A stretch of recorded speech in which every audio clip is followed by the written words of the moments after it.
Winter arc एक ऐसा self improvement challenge जो या तो आपकी जिंदगी को पूरी तरह से बदल कर रख सकता है या फिर आपकी जिंदगी को पहले से और भी ज्यादा बर्बाद कर सकता है। रीजन सिर्फ एक है कि अगर आपने इस विंटर को फॉलो किया तो लाइफ बदल जाएगी, पर अगर आलस दिखाया तो पहले 8 घंटे रजाई गर्म करते थे, इस बार 12 घंटे करोगे। 2025 में कुछ ही मंथ्स बचे हुए हैं। जो विंटर आर्क को अच्छे से फॉलो करेगा वो दिसंबर के एंड में जाते जाते अचीवमेंट वाली फीलिंग लेकर जाएगा। दिमाग से निकाल दो कि मैंने 2025 पूरा वेस्ट कर दिया, क्योंकि अभी भी आपके पास एक लास्ट चांस बचा हुआ है और असली बाजी लास्ट चांस में ही खेली जाती है। तो अब आपको पूरी ताकत लगाकर इस लास्ट चांस में कुछ ऐसा करना होगा जो आपने आज तक नहीं किया। और वो कैसे होगा, इस वीडियो को पूरा देखकर इसमें बताए गए सारे स्टेप्स को फॉलो करने से। विंटर आर्क अक्टूबर के मंथ से शुरू होता है। तो अब क्वेश्चन ये आता है कि मैं इस वीडियो को 1 महीने पहले क्यों बना रहा हूँ। तो मैं इस वीडियो को इसलिए बना रहा हूँ ताकि आपको मैं विंटर आने से पहले उसके लिए तैयार कर सकूँ। एक रेस को दौड़ने के लिए प्रैक्टिस करनी पड़ती है, पहले से अपने आप को तैयार करना पड़ता है। सोचो 2 लोग हैं, एक हो आप जिसने अभी इस वीडियो को देखा और अभी से ही वो सारे काम करना स्टार्ट कर दिया, वहीं दूसरा बंदा 1 महीने बाद ये सारे काम करने वाला है। तो अब आप ही मुझे बताओ कि ज्यादा आगे कौन जाएगा। ऑब्वियसली आप जाओगे, क्योंकि आपको उस काम का एक्सपीरियंस ऑलरेडी मिल चुका है। आप उस बंदे से ऑलरेडी 1 महीने आगे चल रहे हो, इसलिए अगले कुछ मिनट जो आप इस वीडियो में दोगे वो आप दे नहीं रहे हो, वो आप इन्वेस्ट कर रहे हो। और इन्वेस्ट की हुई कोई भी चीज आपको हमेशा रिटर्न में कुछ ना कुछ देकर ही जाती है। इसलिए इस वीडियो को पूरे फोकस के साथ देखो, बिकॉज अगले कुछ मिनट्स हो सकता है कि आपकी लाइफ को चेंज कर दे। अब वीडियो स्टार्ट करने से पहले आपके माइंड में कभी ना कभी ये क्वेश्चन तो जरूर आता होगा कि मॉनसून तो और भी बहुत सारे टाइप्स के होते हैं, पर विंटर आर्क इतना इंपॉर्टेंट क्यों होता है। ऐसी कौन सी चीजें हैं जिसके कारण विंटर आर्क को बेस्ट आर्क माना जाता है। तो इसके पीछे कुछ रीजंस है जिसके कारण हम विंटर आर्क को फॉलो करते हैं। और वो रीजंस ये हैं कि विंटर आर्क बनाया ही इसी तरीके से गया है जो नेचुरली भी बॉडी को सपोर्ट करती है हमारे ट्रांसफॉर्मेशन के लिए। सबसे पहला बेनिफिट तो ये है कि विंटर में दिन छोटे होते हैं एंड नाइट्स बड़े होते हैं, और इसी वजह से हमारी स्लीप साइकिल अच्छी होती है, जो कि हमारे ब्रेन को ज्यादा से ज्यादा रिकवर होने में हेल्प करती है, ताकि दूसरे सुबह जब हम उठे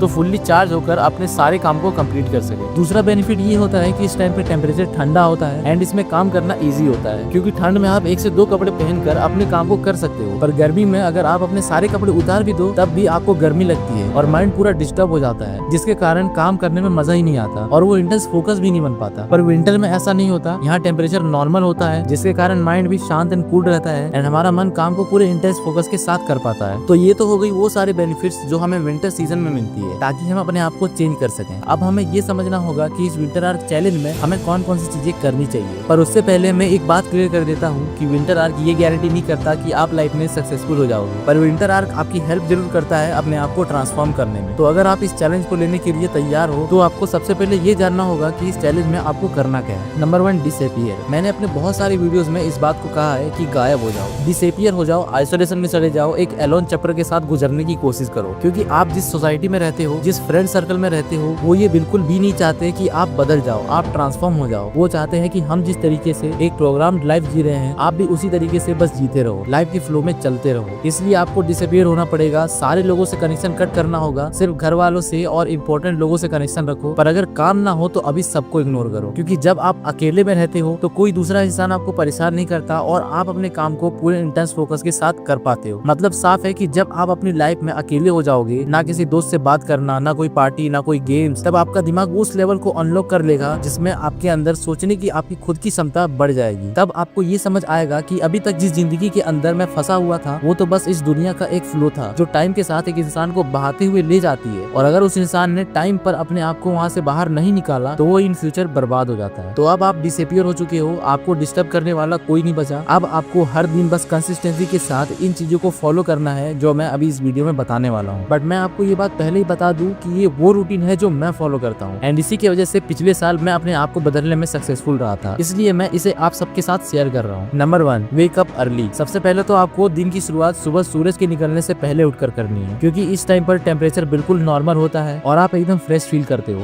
विंटर के सीजन में इस टाइम पर ठंड काफी ज्यादा होती है एंड यही सबसे अच्छी बात होती है, क्योंकि जब आप अपने बिस्तर से इतनी ठंड में उठते हो तो ये भी अपने आप में एक बहुत बड़ा मुश्किल टास्क होता है, जिसे आप कंप्लीट कर लेते हो तो आपको अपने अंदर से ही एक अलग लेवल की मोटिवेशन आती है, जिससे कि आप बाकी के सारे काम को भी बड़े आराम से कंप्लीट कर पाते हो। अगर मैं अपने बारे में बताऊं तो मैं हर रोज सुबह 5 बजे उठ जाता हूं एंड फ्रेश होकर रनिंग के लिए निकल जाता हूं, और यही आपको भी करना है। Point number 2, running. देखो सुबह के टाइम पर खासकर जब 5 बज रहे होते हैं तो ना ही ज्यादा अंधेरा होता है और ना ही ज्यादा उजाला होता है, इसलिए मैं इस टाइम को प्रेफर करता हूँ रनिंग के लिए, क्योंकि इतनी ठंड में सुबह उठने के बाद हमारे बॉडी के अंदर का मेटाबॉलिज्म स्लो होता है, पर जब हम सुबह सुबह उठकर थोड़ा रनिंग करते हैं तो मेटाबॉलिज्म रेट फास्ट हो जाता है और हमारा माइंड पूरी तरह से एक्टिव हो जाता है बाकी सारे काम को पूरा करने के लिए। इसलिए मैं हर रोज एटलीस्ट 4 से 5 किलोमीटर की रनिंग तो करता ही हूँ, जिससे कि मैं बिल्कुल फ्रेश फील करता हूँ। अगर आप भी बिगिनर हो एंड इतना नहीं भाग सकते हो तो आपको अभी सिर्फ 1 से 2 किलोमीटर से स्टार्ट करना चाहिए, क्योंकि इस बात को याद रखना कि आप अभी बाकी लोगों से 1 महीने आगे हो। मतलब अगर आज आप 1 से 2 किलोमीटर भागना स्टार्ट करोगे तो इस मंथ के एंड तक आप बहुत इजीली 4 से 5 किलोमीटर या फिर उससे भी ज्यादा रनिंग कर पाओगे। Point number 3, taking bath. Running से आने के बाद आपको 5 मिनट के बाद नहा लेना है। अब अगर आपके पास कोल्ड शावर अवेलेबल नहीं है तो उसे लेने की कोई जरूरत नहीं है, आप अपने घर का नॉर्मल पानी भी यूज कर सकते हो, बिकॉज विंटर के मौसम में पानी वैसे भी ठंडी ही रहती है। ऐसा करने से आप दोबारा नींद में नहीं जाओगे और इसके बाद आपको करना है meditation. Point number 4, do meditation. मुझे पता है कि मेडिटेशन करना इजी नहीं होता, क्योंकि आज के टाइम पर इंसान का माइंड 1 मिनट के लिए भी शांत नहीं रहता, इसलिए ये काफी डिफिकल्ट हो जाता है कि आप अपने माइंड पर फोकस कर पाओ। लेकिन टेंशन लेने वाली कोई बात नहीं है, क्योंकि मेरे साथ भी यही होता था। मैं जब भी ध्यान लगाने की सोचता था तब मैं ये कर ही नहीं पाता था और फिर मुझे ऐसा लगता था कि मैं इसके लिए बना ही नहीं हूँ। पर फिर मैंने ईयरफोन्स लगाकर एक मेडिटेशन सॉन्ग को ऑन किया एंड ध्यान लगाने की कोशिश करी एंड सच में ये ट्रिक काम कर गई, क्योंकि जब मैंने ऐसा किया तो मेरे कानों में सिर्फ एक शांत म्यूजिक चलने लगा, जिसके कारण फ्लो बन गया और मेडिटेशन करने में मैं सक्सेसफुल रहा। और इसी तरह से आपको भी मेडिटेशन करना स्टार्ट करना है। एंड एक बात याद रखना कि इस काम को गलती से भी स्किप मत करना, क्योंकि ये 10 मिनट की मेडिटेशन आपके पूरे दिन को बेटर बना सकती है, और अगर आप इसे स्किप करते हो तो आपका पूरा दिन बर्बाद हो सकता है। अब इसके बाद आपको भूख लगेगी तो आपको कुछ खा लेना है एंड उसके बाद सीधा अपने काम पर लग जाना है। लेकिन अगर आपको सेल्फ इंप्रूवमेंट बुक पढ़ना पसंद है तो आप वो भी कर सकते हो, क्योंकि ये भी एक बहुत ही इंपॉर्टेंट चीज है जिसे मैं भी फॉलो करता हूँ। पर उसके बाद आपको अपने काम को 4 से 5 घंटे तक पूरे फोकस के साथ करना है। फिर जब आप काम करते करते थक जाओ या फिर आपका काम कंप्लीट हो जाए तो आपको लंच करना है एंड ट्राई करना है थोड़ा कम खाने का, क्योंकि जब आप पेट भर के खाना खा लेते हो तो आपको आलस आने लगता है, क्योंकि शरीर की सारी एनर्जी फिर उस खाने को पचाने में लग जाती है। इसलिए हमेशा पेट भर के खाना मत खाना, ताकि आप अपने काम पर भी ध्यान लगा सको। एंड लास्ट में जब शाम हो जाए तो आपको एटलीस्ट आधे घंटे एक्सरसाइज करना है, क्योंकि मैं भी ऐसा ही करता हूँ। अब आप ऐसे बहुत सारे लोग ऐसे होंगे जो कहेंगे कि हम एक्सरसाइज सुबह भी तो कर सकते हैं। तो देखो, आपका कहना तो सही है, पर अगर आप सुबह रनिंग एंड एक्सरसाइज दोनों करते हो तो आपकी बॉडी के अंदर की एनर्जी पूरी तरह से खत्म हो जाती है एंड फिर आपको काम करने का मन नहीं करता बल्कि रेस्ट करने का मन करता है। इसलिए मैं इन दोनों को दिन के 2 पार्ट्स में डिवाइड कर देता हूँ। लेकिन अगर आप चाहो तो इसे उल्टा भी कर सकते हो, क्योंकि मैंने आपको पहले भी बताया कि ये जो रूटीन मैं बता रहा हूँ ये मेरा रूटीन है, बट आप चाहो तो अपने हिसाब से भी रूटीन बना सकते हो। तो अब हम दिन के लास्ट स्टेज पर आ चुके हैं, जहाँ पर रात हो चुकी है एंड अब हमें अपने काम को फिनिश करके रात का डिनर सोने से एटलीस्ट आधा घंटा पहले खाना है एंड ट्राई करना है कि आपको 10 बजते बजते अपने बिस्तर पर चले जाना है एंड फोन को साइड में रखकर सो जाना है। पर उससे पहले आपको एक आखिरी स्टेप को फॉलो करना है, क्योंकि उसके बिना आप कंसिस्टेंट होकर दिन भर ये सारे काम को पूरा नहीं कर पाओगे। और वो चीज है एक टू डू लिस्ट। आपको हर रात को सोने से पहले एक टू डू लिस्ट बनाना है एंड उसमें आपने सारे काम को लिखना है जो आप अगले दिन करने वाले हो, क्योंकि इससे आपके माइंड में क्लैरिटी आ जाती है कि कल सुबह उठकर मुझे क्या करना है एंड उसके वजह से आप डिस्ट्रैक्ट नहीं होते हो। क्योंकि जब आपको यही नहीं पता होता कि आपको करना क्या है तो भले ही आप 5 बजे की जगह 4 बजे उठ जाओ, पर कोई फायदा नहीं होने वाला, क्योंकि 4 बजे उठकर भी आप फालतू के काम ही करोगे, क्योंकि आपको यही नहीं पता है कि असल में आपको करना क्या है। इसलिए अपना टू डू लिस्ट हर दिन सोने से पहले बनाकर ही सो। तो अब आपको भी पता है कि इस विंटर आवर के हर दिन को आपको कैसे सबसे परफेक्ट डे बनाना है। बट एक बात याद रखना कि ये सुनने में जितना इजी लग रहा है असल में ये उससे भी ज्यादा मुश्किल होने वाला है। एक ना एक दिन ऐसा जरूर आएगा जब आपका काम करने का मन नहीं करेगा, आपका माइंड और बॉडी दोनों पूरी तरह से थक चुका होगा, पर फिर भी आपको हार नहीं मानना है। बस इतना याद रखना है कि यही मेरे लिए एक लास्ट चांस है। अगर मैंने इसे पूरा नहीं किया तो मैं फिर कभी कुछ नहीं कर पाऊंगा। तो अगर आप सब मेरे साथ इस चैनल को एक्सेप्ट कर रहे हो एंड बाकी लोगों से 1 महीने आगे चल रहे हो तो कमेंट में जरूर लिखना वी आर वॉरियर्स। और एक वॉरियर क्या कर सकता है ये दिखाने की बारी आ चुकी है, इसलिए रुकना मत, बस अपने आप को पुश करते रहना। और अगर आप मुझसे जुड़ना चाहते हो या इस फैमिली का पार्ट बनना चाहते हो तो बस आपको इस चैनल को सब्सक्राइब करके इस वीडियो को एक दूसरे के साथ शेयर करना है, जिससे आपकी तरह ही अपने लाइफ में सक्सेसफुल होना है, अपने लाइफ को इम्प्रूव करना है।